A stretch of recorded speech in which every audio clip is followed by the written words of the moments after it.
स्वागत है दोस्तों आप सभी का हमारे YouTube चैनल इनसाइड सक्सेस में। तो आज ये पद्य खंड चल रहा है हमारा, जो हिंदी भाषा एवं साहित्य का वस्तु इतिहास है। सरस्वती पांडे एवं गोविंद पांडे द्वारा लिखित पुस्तक है।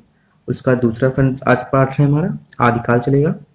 तो शुरू करते हैं दोस्तों। तो बता दें दोस्तों, हमारे चैनल को सब्सक्राइब कर लें और दोस्तों को शेयर करें और ज़्यादा से ज़्यादा लोगों को शेयर करें। तो शुरू करते हैं दोस्तों। आज का पहला है आदिकाल। आज आदिकाल शुरू करेंगे। तो आदिकाल में क्या है, आचार्य रामचंद्र द्वारा वर्णित आदिकाल के संदर्भ में। तो आचार्य रामचंद्र द्वारा वर्णित जो है उनके द्वारा आदिकाल पढ़ेंगे। तो प्रमुख कथन है, पहला है, प्रकृति की अंतिम अपभ्रंश अवस्था से ही हिंदी साहित्य का आविर्भाव माना जाता है। तो प्रकृति की अंतिम अपभ्रंश अवस्था से ही हिंदी साहित्य का आविर्भाव माना जाता है। तो हिंदी का आविर्भाव कहाँ से माना जाता है? प्रकृति की अंतिम अपभ्रंश से। हिंदी साहित्य का आदिकाल संवत 1050 से लेकर संवत 1375 तक, अर्थात महाराज भोज के समय से लेकर हमीरदेव के समय के कुछ पीछे तक माना जा सकता है।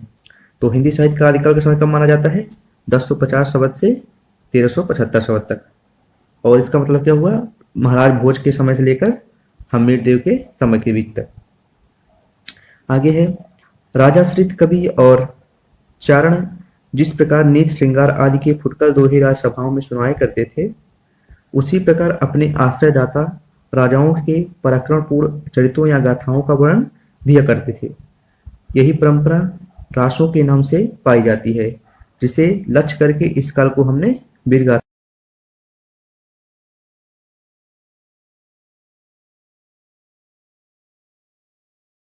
सभाओं में सुनाया करते थे। उसी प्रकार अपने आश्रयदाता राजाओं के पराक्रमपूर्ण चरित्रों एवं गाथाओं के वर्णन भी किया करते थे। यही प्रबंध परंपरा रासों के नाम से पाई जाती है, जिसे लक्ष्य करके इस काल को हमने वीरगाथा काल कहा है। आगे है दोस्तों, अपभ्रंश नाम पहल वल्लभी के राजा धारसेन द्वितीय के शिलालेख से मिलता है। तो अपभ्रंश नाम कहाँ से मिलता है? वल्लभी के राजा धारसेन द्वितीय के शिलालेख में मिलता है, जिसमें उसने अपने पिता गुसेन विक्रम संवत 650 के पहले को संस्कृत, प्राकृत और अपभ्रंश के तीनों का कवि कहा है। तो उसने क्या अपने पिता गुसेन विक्रम संवत 650 के पहले संस्कृत, प्राकृत और अपभ्रंश तीनों के कवि कहा है। सिद्धों के उद्धृत रचनाओं की भाषा देश भाषा, मिश्रित अपभ्रंश या पुरानी हिंदी की काव्य भाषा। तो सिद्धों की उद्धृत रचनाओं की भाषा कैसी है? देश भाषा, मिश्रित अपभ्रंश या पुरानी हिंदी की काव्य भाषा है। आगे है, पुरानी हिंदी की व्यापक काव्य भाषा का ढांचा सौर सैनी प्रसूत अपभ्रंश अर्थात ब्रज और खड़ी बोली पश्चिमी हिंदी का था। तो पुरानी हिंदी का व्यापक काव्य भाषा का ढांचा सौर सैनी प्रसूत अपभ्रंश अर्थात ब्रज और खड़ी बोली के पश्चिमी हिंदी का था। आगे है,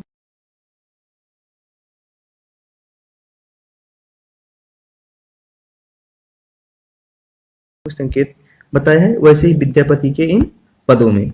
तो जो ये पद दिए गए हैं विद्यापति की रचनाओं से हैं, उसी को बता रहे हैं, वैसे ही विद्यापति के पदों को भी। कुछ महत्वपूर्ण पंक्तियां हैं, देख लेते हैं। पहला है, जो चिण सासण भाष्यम सो भई कहे सारू, जो पालय सही भाव करी सो सारी पौ पारी। ये किनकी रचना है? देवसेन श्लोकाचार्य। और आगे दूसरी लाइन है, पंडिय अल सत बखाणी देहई रुद्र बसंत ना जाने, हमारा गमन तीर्ण बिखंडी तो वीर जय बड़े हऊ पंडी। सराबा की रचना। और भी लाइनें दी गई हैं, जही मन पावन न सचरय रवि शशि नहीं प्रवेश, तही वत चित्त विषाम करु सरे हे कहूँ उवेश। सराबा की। घोर अंधारे चंद्रमणि जिमि उज्जो करे, परम महासु एसु करे दुरिश असे हरे। सराबा की रचना है। और भी लाइनें हैं, जो पंक्तियां हैं, का आ तरुवर पंच पिड़ाल लुइपा की है। भाव न होई अभाव न जाय लुइपा की है। सहजे थर कर वरुणी साह विरूपा की है। एक रणा किजय मंत्र तंत्र कणप्पा की रचना है। और भी आगे पंक्तियां दी गई हैं, हालो डूबी तो पूछमी सद्भावे, सदगुरु पाए पाए जाई पुण दृढ़ पूरा। कणप्पा की है। आगे, भल्ला हुआ जो मारिया हेमचंद्र की पंक्तियां हैं। पिय संगम कहु निंदड़ी हेमचंद्र की। गंगा जमुना माझे बहाई रेडनाई डोमिपा की। और नगर बहिरे डोबी तुम्हार कुंडिया छाई, छो छोई जाय सो बहा नैया, कणप्पा की।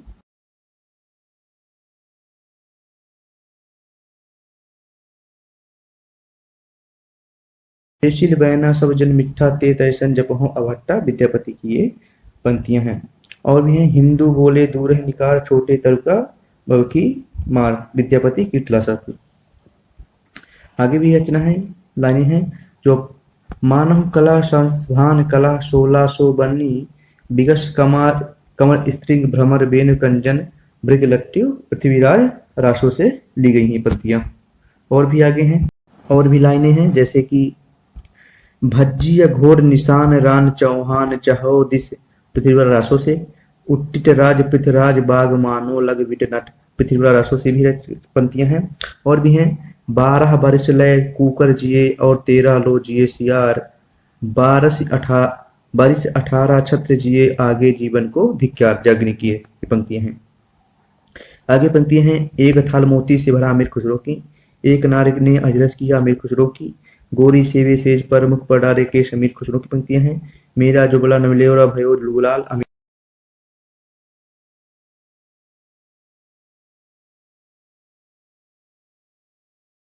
न बनाए बतिया, अमीर खुसरो की है। सरस वसंत समय फल पावली, विद्यापति पदावली से है।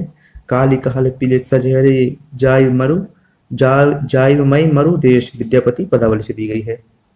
और इसके आगे महत्वपूर्ण तत्व हैं, ये पंक्तियां बहुत इंपॉर्टेंट दोस्तों, आज परीक्षा में आती जाती रहती हैं, देख लीजिएगा, बहुत ही इंपॉर्टेंट है। शुरू करते हैं इधर से महत्वपूर्ण तत्व। पहला है, प्रकृताभास हिंदी का तात्पर्य है प्रकृति की रूढ़ियों में बहुत कुछ वृंद हिंदी। तो प्रकृताभास हिंदी से क्या तात्पर्य है, प्रकृति की रूढ़ियों में बहुत कुछ वृंद हिंदी। कवि विद्यापति ने दो प्रकार की भाषा का प्रयोग किया है, एक पहली पुरानी अपभ्रंश बोल और दूसरी बोलचाल की हिंदी भाषा।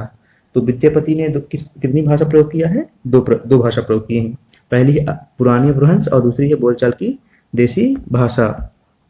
आगे है, गाहा या गाथा कहने से प्रकृति का बोध होता था। तो गाहा या गाथा कहने से प्राकृत का बोध होता था।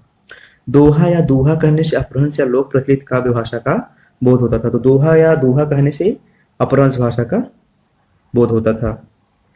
आगे है, भरत मुनि ने विक्रम संवत तीसरी सदी में नाट्य शास्त्र में अपभ्रंश नाम न देकर लोक भाषा को देश भाषा ही कहा है। तो जो भरत मुनि थे उन्होंने नाट्य शास्त्र में अपनी रचना नाट्य शास्त्र काव्य में अपभ्रंश नाम न देकर लोक भाषा को देश भाषा ही कहा है। आगे है, अपभ्रंश या प्रकृताभास हिंदी की रचना विक्रम की 7वीं शताब्दी से होने लगा था। तो अपभ्रंश या प्रकृताभास हिंदी की रचना विक्रम की 7वीं शताब्दी से होने लगा था। आगे दिया गया है दोस्तों 84 सिद्धों के नाम। तो ये नाम पूछ लिए जाते हैं कभी कभी, तो एक नजर देख लीजिए आप लोग वीडियो में आराम से। लुइपा कायस्थ, लीलापा, विरूपा,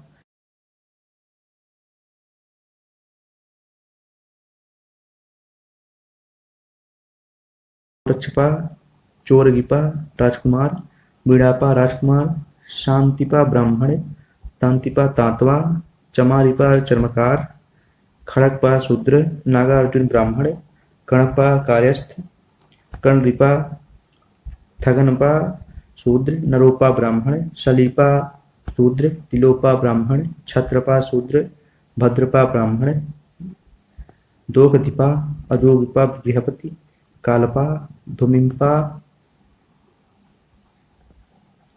धोबी, ककड़पा राजकुमार और कमरिपा, डेंगीपा ब्राह्मण, भदेपा तंधेपा शूद्र, कुकुरिपा ब्राह्मण, कुचिपा शूद्र, धर्मपा ब्राह्मण, महीपा शूद्र, अचिंतपा लकड़हारा, भलहपा छत्री, नलिनपा भुष्किया राजकुमार।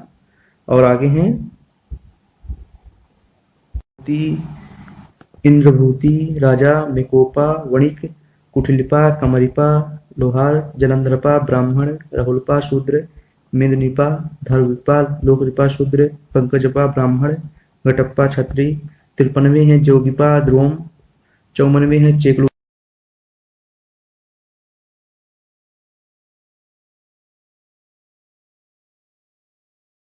58 नंबर है जयनंत ब्राह्मण, 59 नंबर है चरपिटा कहार, 60 नंबर है चंपकपा, और 61 नंबर है भिघ्नपा शूद्र, 62 नंबर है भलिका कृष्ण घृतवाणिक, और 63 नंबर है कुमारिपा, 64 नंबर है चमारिपा, और 65 नंबर है मणिभद्रा योगिनी गृहदासी, और 66वां नंबर है विकल्पा योगिनी गृहपति कन्या, 67 नंबर है कनकलपा योगिनी गृहपति कन्या, ककललपा शूद्र, कांतालिपा दर्जी, दहुलिपा शूद्र, उदलिपा वैश्य, ककलिपा शूद्र, किलापा राजकुमार, सगरपा राजा, सर्वभक्षपा शूद्र, नगो बोधिया ब्राह्मण, तरिकपा राजा, पुर्तलिपा शूद्र, पहनपा चमार, कोकलिपा राजकुमार, आगनपदा शूद्र, लक्ष्मीकरा योगिनी राजकुमारी, समुद्रपा और भारिपा ब्राह्मण। तो ये 84 सिद्धों के नाम हैं, इनको आप लोग देख लें आराम से। आगे दिया गया है सिद्धों में सबसे पुराने सरह सरोजवज्र भी नाम है। तो सिद्धों में सबसे पुराने किनका नाम है? सरह या सरोजवज्र भी नाम में है। और आगे है महाशुभवाद का प्रवर्तन ब्रह्मज्ञान शाखा में हुआ। महासुख का अर्थ है आनंद स्वरूप ईश्वर, प्रज्ञा और उपाय के योग से महासुख दशा की प्राप्ति की गई। तो महासुख का प्रवर्तन ब्रह्मज्ञान शाखा में हुआ। कहाँ से हुआ? महासुख का प्रवर्तन कहाँ हुआ? ब्रह्मज्ञान शाखा से हुआ। महासुख का क्या अर्थ है? आनंद स्वरूप ईश्वर तत्व, और प्रजा और उपाय के योग से इस महासुख दशा की प्राप्ति की मानी गई है।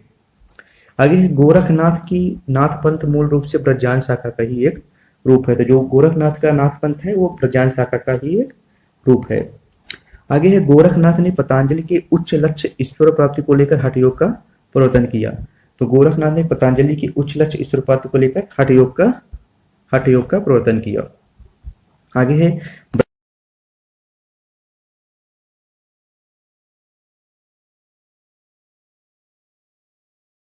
है गोरखनाथ ने अपने ग्रंथ का प्रचार देश के पश्चिमी भागों में विशेषकर राजपूताने और पंजाब में किया। तो गोरखनाथ ने अपने ग्रंथ का प्रचार कहाँ किया? पश्चिमी भागों में जैसे राजपूताने और पंजाब में किया। आगे है नाथों की संख्या कितनी मानी गई है? 9 मानी गई है।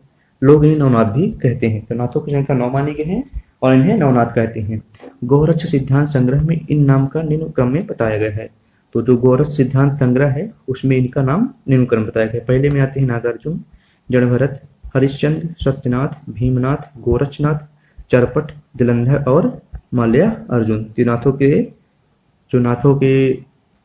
नाथों की जो संख्या नाम है उनके नाम है, इनको देख लें, एग्जाम में पूछे जाते हैं इनके नाम।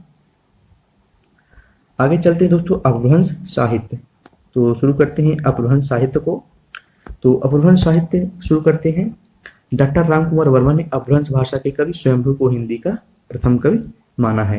तो डॉक्टर राम कुमार वर्मा ने अपभ्रंश का प्रथम कवि किसे माना है? कवि स्वयंभू को हिंदी का प्रथम कवि माना जाता है। बहुत ही इंपॉर्टेंट है, नोट कर लेंगे इसको।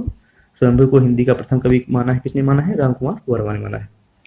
स्वयंभी 8वीं सदी 783 ईस्वी के आसपास विद्यमान थे। तो स्वयंभी 8वीं सदी 783 ईस्वी के आसपास विद्यमान थे। स्वयंभी को ही जैन परंपरा का भी प्रथम कवि माना जाता है। जो स्वयंभू हैं उनको जैन परंपरा का भी प्रथम कवि माना जाता है। बहुत ही इंपॉर्टेंट है दोस्तों, नोट कर लेंगे इसको। स्वयंभू ने 3 ग्रंथ बताए हैं। पहला है पौंचर्यु, ऋक्षेणचर्यु तथा स्वयंभू छंद। तो स्वयंभू कितने ग्रंथ बताए हैं? 3 ग्रंथ बताए हैं। पहला है पौंचर्यु, ऋक्षेणचर्यु तथा तीसरा है स्वयंभू छंद। स्वयंभू को अपभ्रंश भाषा का वाल्मीकि तथा व्यास कहा जाता है। बहुत ही इंपॉर्टेंट है दोस्तों।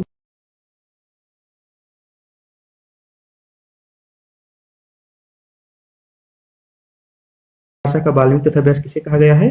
तो स्वयंभू को अपभ्रंश भाषा का व्यास तथा वाल्मीकि कहा गया है। आगे है दोस्तों, स्वयंभू ने अपनी भाषा को देशी भाषा कहा है। स्वयंभू ने अपनी भाषा को कौन सी भाषा कहा है? देशी भाषा कहा है। स्वयंभू के पौंचर्यु को उसके पुत्र त्रिभुवन ने पूरा किया।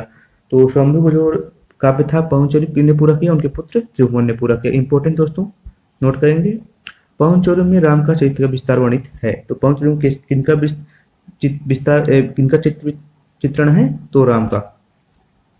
और आगे शिव सिंह सेगन ने अपने ग्रंथ शिव सिंह सरोज में किसी पुरानी आंतरिक के आधार पर 7वीं शताब्दी के पुंस या पुंड कवि को हिंदी का प्रथम कवि माना है।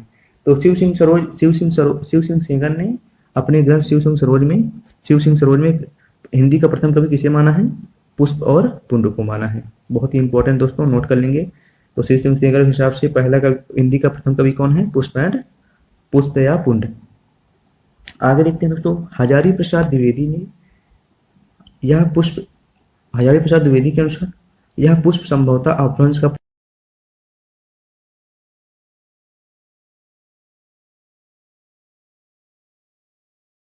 जो 9वीं सदी में आविर्भाव हुआ था। ये पुष्प संभवतः अपभ्रंश का प्रसिद्ध कवि पुष्पदत्त को बताते हैं। आगे है, सर्वमान्य धारणा है कि पुष्पदत्त का आविर्भाव 972 से 10वीं सदी में हुआ। तो जो पुष्पदत्त का आविर्भाव 972 से 10वीं सदी में हुआ। पुष्पदत्त की प्रमुख रचनाएं कौन कौन सी हैं, नोट करेंगे। 63 महापुरुष गुणालंकार, दूसरा है प्रणय कुमार चरित और तीसरा है जसहर चरित। तो इनको नोट कर लेंगे दोस्तों, बहुत ही इंपॉर्टेंट है इनकी ये रचनाएं। आगे चलते हैं, पुष्पदत्त के 63 महापुरुष गुणालंकार को महापुराण नाम से जाना जाता है। तो जो पुष्पदत्त की रचना 63 महापुरुष गुणालंकार है उसको महापुराण नाम से जाना जाता है, इसको नोट करेंगे। आगे महापुराण में 63 महापुरुषों का जीवन चरित्र वर्णित है। तो जो महापुराण का रचना है जिसको 63 महापुरुष गुणालंकार के नाम से जाना जाता है, इसमें कितने महापुरुषों का चित्रण दिया है, 63 महापुरुषों का चित्रण किया गया है। आगे पुष्पदत्त ने अपने चरित्र काव्यों में चौपाई छंद का प्रयोग किया है। तो पुष्पदत्त ने अपने चरित्र काव्यों में कौन सी छंद का प्रयोग किया है, चौपाई छंद का प्रयोग किया है। आगे पुष्पदत्त ने साहित्य की रचना विशुद्ध धार्मिक भाव से किया है। तो इसको भी देख लेंगे दोस्तों, पुष्पदत्त ने साहित्य की रचना विशुद्ध धार्मिक भाव से किया है। आगे अपभ्रंश और अवहट्ट में चौपाई 15 मात्राओं का छंद था।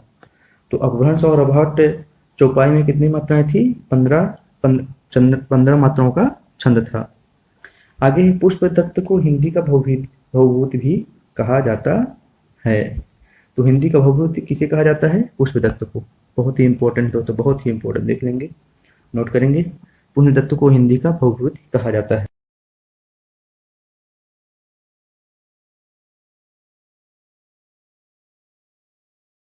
जड़ कहाँ है, बहुत ही इंपॉर्टेंट है, देख लेंगे। पुष्पदत्त ने स्वयं को अभिमान मेरु, काव्य रत्नाकर, कविकुल तिलक आदि उपाधियों से विभूषित किया है। तो पुष्पदत्त ने स्वयं को कौन कौन सी उपाधि दी हैं, अभिमान मेरु, काव्य रत्नाकर, कविकुल तिलक और आदि उपाधियों से विभूषित किया है। आगे हरिसेन ने अपने धम्म परीक्षा में अपभ्रंश के 3 कवि माने हैं। तो जो हरिसेन ने अपने धम्म परीक्षा में अपभ्रंश के 3 कवि माने हैं, कौन कौन से हैं, चतुर्मुख, स्वयंभू, पुष्पदंत। तो हरिसेन ने अपने रचना धम्म परीक्षा में अपभ्रंश के कितने कवि माने, 3 मांगे हैं। पहले हैं चतुर्मुख, दूसरा है स्वयंभू और तीसरे हैं पुष्पदत्त। आगे चलते हैं, स्वयंभू ने चतुर्मुख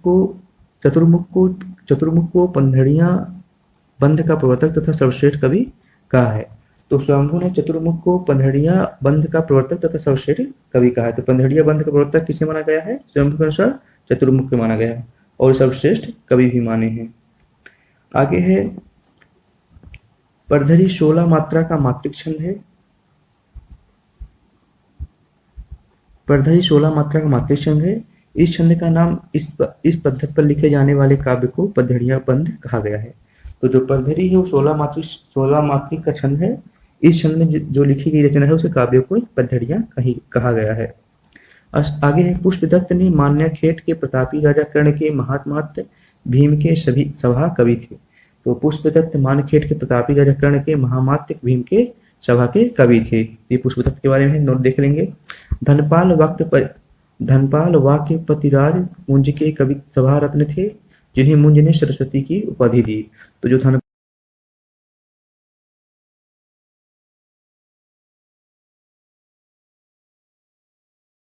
की उपाधि दी थी।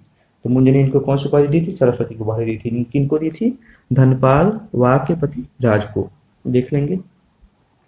अपभ्रंश के तीसरे प्रमुख कवि धनपाल ने 10वीं सदी में भविष्यत कहा की रचना की। तो जो अपभ्रंश के तीसरे प्रमुख कवि धनपाल माना जाता है, 10वीं सदी में उन्होंने भविष्यत कहा की रचना की। देख लेंगे। आगे है, 12वीं शताब्दी में जिन सत्य सूरी का लिखित ग्रंथ उपदेश रसायन रास 1144 ईस्वी को जैन राज का परंपरा का प्रथम ग्रंथ माना जाता है। तो 12वीं शताब्दी में जो जिन दत्त सूरी द्वारा लिखित ग्रंथ उपदेश रसायन रास था, जिसका समय 1114 ईस्वी था जैन राष्ट्र का परंपरा का प्रथम ग्रंथ माना जाता है। तो जैन राष्ट्र काव्य का प्रथम ग्रंथ कौन माना गया है? उपदेश रसायन राष्ट्र किनके द्वारा लिखा गया है? जिनदत्त सूर्य द्वारा लिखा गया। कब लिखा गया है? 1114 ईस्वी या 12वीं शताब्दी के मध्य लिखा गया है। आगे उपदेश रसायन रास अपभ्रंश भाषा का प्रथम राष्ट्र काव्य है। तो उपदेश रसायन रास अपभ्रंश भाषा का प्रथम राष्ट्र काव्य है। ध्यान देंगे, राष्ट्र काव्य परंपरा का हिंदी में प्रवर्तन करने का श्रेय भारतेश्वर बाहुबली राष्ट्र को 1184 ईस्वी के रचयिता श्रीफल शालिभद्र सूरी को है। तो राष्ट्र काव्य परंपरा का हिंदी में परिवर्तन करने का श्रेय किन्हें जाता है? भारतेश्वर बाहुबली राष्ट्र 1184 ईस्वी के रचयिता शालिभद्र सूरी हैं। जो भारतेश्वर बाहुबली राष्ट्र की रचना कब की गई? 1184 में गई। किसके द्वारा रचयिता है? शालिभद्र सूरी द्वारा रचना है। आगे उपदेश रसायन रास 80 पद्यों का नृत्य गीत रासलीला काव्य है। तो जो उपदेश रसायन रास है उसमें 80 पद्यों का नृत्य गीत रासलीला काव्य है। आगे है अब्दुल रहमान द्वारा लिखित संदेश रासक पहला धर्मेंद्र रास ग्रंथ है। तो पहला धर्मेंद्र रास कौन सा है? संदेश रास है और अब्दुल रहमान द्वारा लिखा गया है। आगे देशी भाषा मुसलमान द्वारा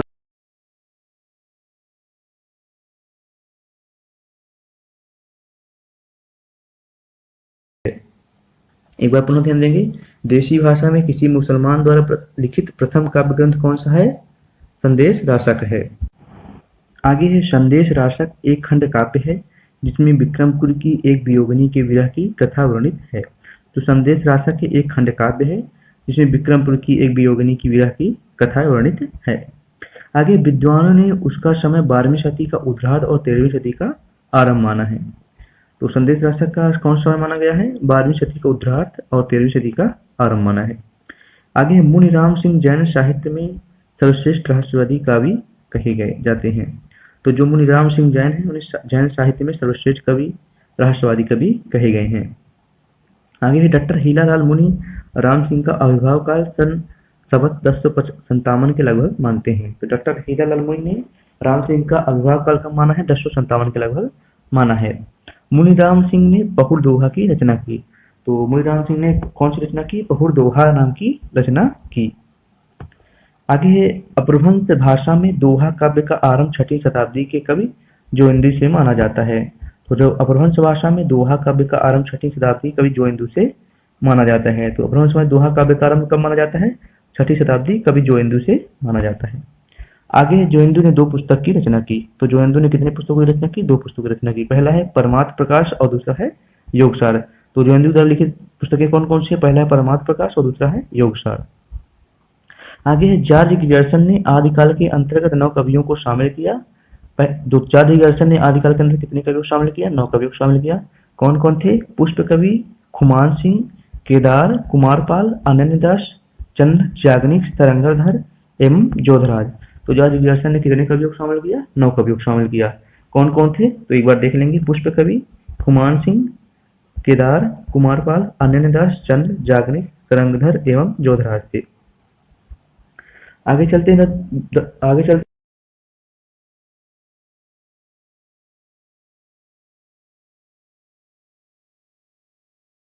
तो जो मिश्र बंधुओं ने मिश्र बंधु विनोद के प्रथम संस्करण में आरंभिक काल 700 से 1444 ईस्वी के अंतर्गत 19 कवियों को स्थान दिया है। ये 19 कवि इस प्रकार हैं। तो इन 19 कवि दिए गए हैं जो मिश्र बंधुओं ने माने हैं आरंभिक काल में मिश्र बंधु विनोद के प्रथम संस्करण में। पहले है पुष्प या पुंड। पहले हैं पुष्प या पुंड,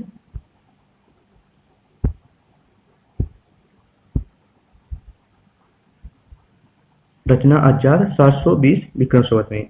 दूसरे हैं अज्जाद कवि खुमान रासो 890 विक्रम संवत में। तीसरे हैं नंद कवि, रचना है अज्जाद 1137 विक्रम संवत में।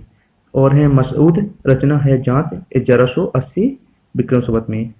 पांचवें हैं कुतुब अली, रचना है जात 1180 विक्रम संवत में।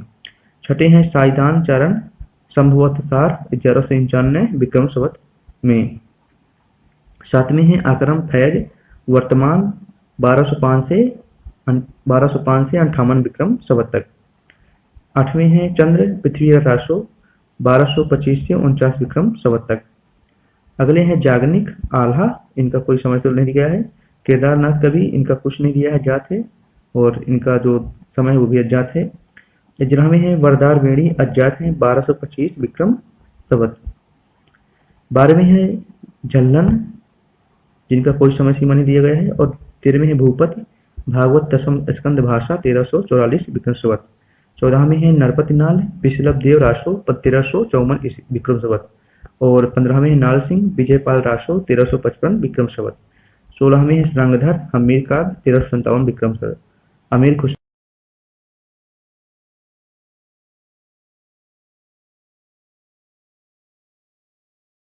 ग्रंथ 1407 विक्रम संवत। तो ये मिश्र बंधुओं द्वारा जो मिश्र बंधु विनोद के प्रथम संस्करण में आरंभिक काल 700 से 1400 विक्रम संवत के अंतर्गत 19 कवियों का स्थान दिया, ये उनके नाम है। आगे है दोस्तों, मिश्र बंधुओं ने अपने मिश्र बंधु विनोद के अगले संस्करण में नाथपंथियों और सिद्धों को सम्मिलित करते हुए इस काल के कवियों की संख्या 75 तक पहुंचा दी। तो मिश्र बंधुओं ने मिश्र बंधु विनोद के अगले संस्करण में नाथपंथियों और सिद्धों की सम्मिलित करते हुए इस काल के कवियों की संख्या कितनी पहुंचा दी? 75 पहुंचा दी। आगे है दोस्तों, आचार्य रामचंद्र शुक्ल ने अपने इतिहास में आदिकालीन रचनाओं को 2 वर्गों में विभक्त किया है। तो आचार्य रामचंद्र शुक्ल ने अपने इतिहास की आदिकालीन रचनाओं कितने भागों में विभक्त किया है? 2 भागों में विभक्त किया है। पहला है अपभ्रंश और दूसरा है देश भाषा बोलचाल की रचनाएं। तो आचार्य शुक्ल ने निम्नलिखित 12 रचनाओं को साहित्य में स्थान दिया है। तो आचार्य शुक्ल ने 12 रचनाओं को ही साहित्य में स्थान दिया है। पहला है अपभ्रंश की रचनाएं। तो अपभ्रंश की रचनाएं कौन कौन बताई हैं? विजयपाल रासो, हमीर रासो, कीर्तलता और कीर्त पताका। और देश भाषा काव्य की रचनाएं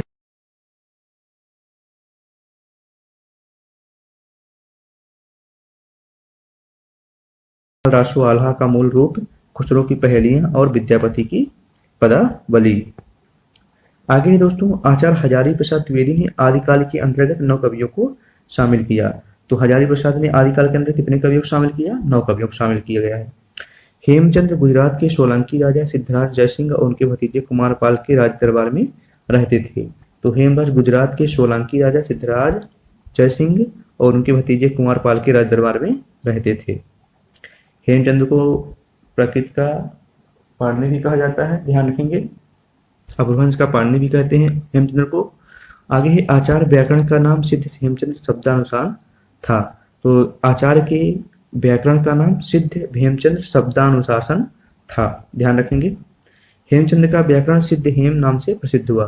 तो हेमचंद्र का व्याकरण किस नाम से प्रसिद्ध हुआ? सिद्ध हेम नाम से प्रसिद्ध हुआ। आगे सिद्ध हेम में प्रकृत, प्राकृत और अपभ्रंश तीनों का समावेश किया गया है। तो सिद्ध हेम में कौन कौन सी भाषा थी? संस्कृत, प्राकृत, अपभ्रंश तीनों का समावेश था। आगे हेमचंद्र प्रसिद्ध जैन आचार्य थे, इनका जन्म 1088 ईस्वी में हुआ है। तो हेमचंद्र प्रसिद्ध जैन आचार्य थे, इनका जन्म कब हुआ? 1088 ईस्वी में हुआ है। आगे है हेमचंद्र की अन्य पुस्तकों का नाम निम्न है। तो पहला है हेमचंद्र की जो पुस्तकें और नाम दी गई हैं, पहला है कुमारपाल चरित्र, दूसरा है योग शास्त्र, तीसरा है प्रकृति व्याकरण, चौथा है छद्मानुशासन और देशी नाम माला कोश। ये हेमचंद्र की अन्य पुस्तकों की नाम है, ध्यान देंगे। आगे हेमचंद्र को प्रकृति का पाणिनि माना जाता है। तो हेमचंद्र को प्रकृति का पाणिनि माना जाता है, बहुत इंपॉर्टेंट है, ध्यान देंगे। अपने व्याकरण के उदाहरणों के लिए हेमचंद्र ने भट्टी के समान एक त्रयशब्द काव्य की भी रचना की है।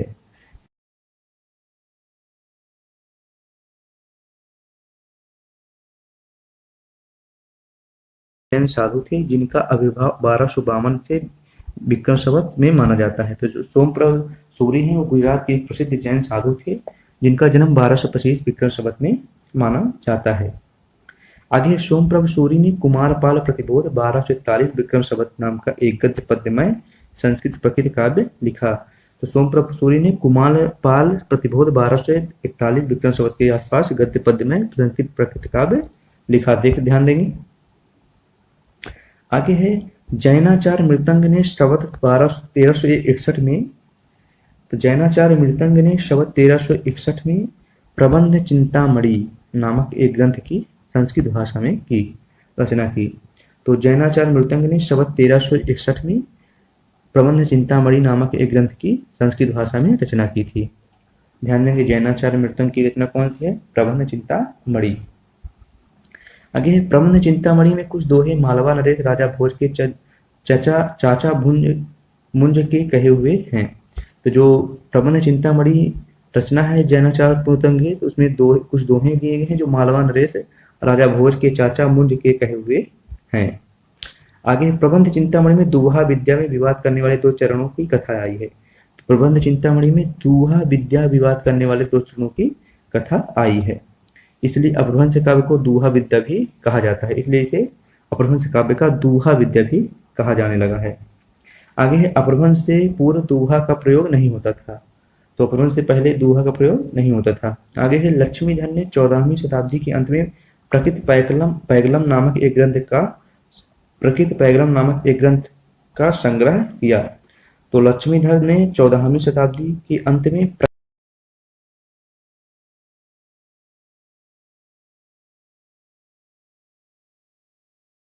जज्जल बब्बर आदि कवियों की रचनाओं को संकलित किया गया है। तो जो प्रकृत पैगलम काव्य है उसमें काव्य संग्रह, उसमें विद्याधर, श्रृंगधर, जज्जल बब्बर आदि कवियों की रचनाओं का संकलित किया गया है। आगे प्रकृत पैगलम में अप्रकृत और अपभ्रंश छंदों की विवेचना की गई है। तो प्रकृत पैगलम में प्रकृत और अपभ्रंश छंदों की विवेचना की गई है। कौन कौन से छंदों की विवेचना की गई है? प्रकृत और अपभ्रंश छंदों की विवेचना की गई है। तो प्रकृत पैगलम को प्रकृत पिंगल सूत्र भी कहा जाता है। जो प्रकृत पैगलम है उसको प्रकृत पिंगल सूत्र भी कहा जाता है। प्रकृत पैगलम को टीका वंशीधर नामक किसी विद्वान ने लिखा। तो प्रकृत पैगलम जो है उसको टीका वंशीधर नामक विद्वान ने लिखा है। आगे है श्रृंगधर एक अच्छे कवि और सूत्रकार थे। श्रृंगधर एक अच्छे कवि और सूत्रकार थे। श्रृंगधर ने श्रृंगधर पद्धति के नाम से एक सुभाषित संग्रह बनाया। तो श्रृंगधर ने श्रृंगधर पद्धति नाम से एक सुभाषित संग्रह बनाया। श्रृंगधर पद्धति में बहुत से साबर मंत्र और भाषा चित्र काव्य भी दिए गए हैं। तो जो श्रृंगधर पद्धति है जिनके द्वारा दिया गया है, श्रृंगधर द्वारा दिया गया है, उसमें बहुत सारे साबर मंत्र और भाषा चित्र काव्य भी दिए गए हैं। आगे है आचार्य शुक्ल ने प्रकृत पैगलम के हिंदी के कुछ छंद आधार पर हम्मीर रासो ग्रंथ के अस्तित्व की कल्पना की, जिसका रचनाकार श्रृंगधर को बताया। तो आचार्य शुक्ल ने प्रकृत पैगलम के कुछ छंद के आधार पर हम्मीर रासो ग्रंथ की अस्तित्व की कल्पना की, जिसका रचना श्रृंगधर ने श्रृंगधर को बताया है। आगे राहुल सकृतायन ने जज्जल नामक किसी काव्य को इसका रचयिता घोषित किया। तो राहुल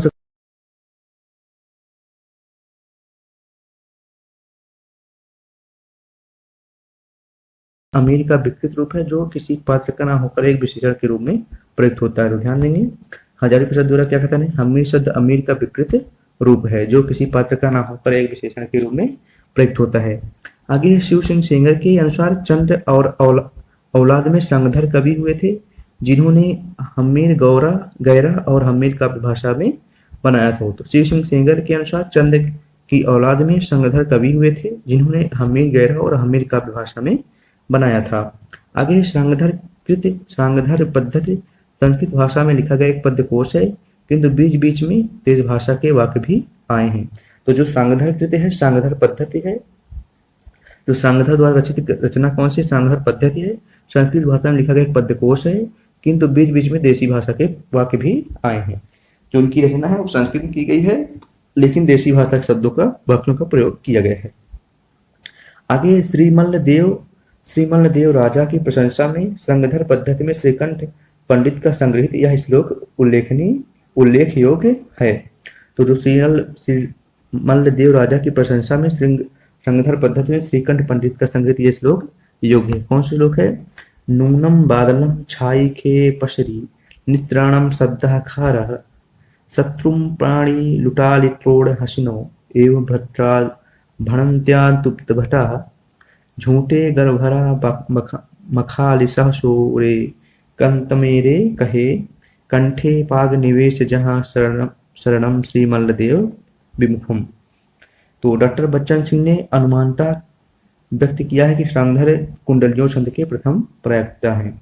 तो बच्चन सिंह ने कुंडलियों छंद के प्रथम प्रयोक्ता किसे कहा है? श्रृंगधर।